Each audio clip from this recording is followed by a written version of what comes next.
आज हामी भ्लग बनाउँदैछौँ अनि हेर्नुहोस् त हामी हात्तीवन रिसोर्टतिर गइरहेछौँ। सबजना हाइकिङ जस्तै छ यहाँ। यहाँ हाम्रो मामुहरू भगवती दिदीहरू त्यहाँ तल अनि यहाँ मजा भइरहेछ। क्याम्पिङ जस्तै छ क्या यहाँ गाइजहरू। कस्तो मजै छ यहाँ। अनि हामी त लट्ठी बोकेर माथि हिँड्दैछौँ। मेरो नाम रियान्जङ भण्डारी। युवांश पनि यहाँ छ है। युवांश तिम्रो लागि। अनि सबजना यहाँ भएर हामी माथि रुखमा गइरहेछौँ।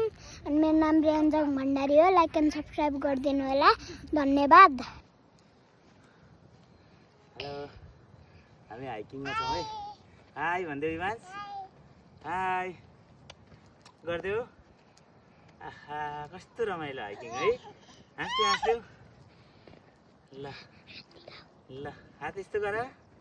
हाई गरिदेऊ उता दादा।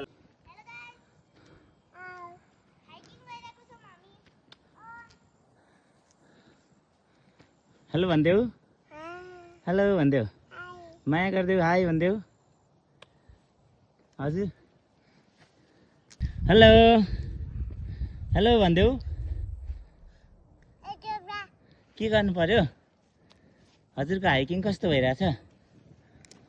रियान्स कस्तो भइरहेछ हाइकिङ? कहाँसम्मको यात्रा हो?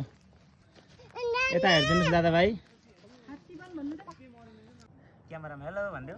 हेलो हाइकिङमा हो हामी त चम्पादेवीतिर। ल फेरि हात्तीवन रिसोर्टतिर है। ल ल ल कता रे? यस हात्तीवन भन्दै त। हात्तीवन भन्दै त। यस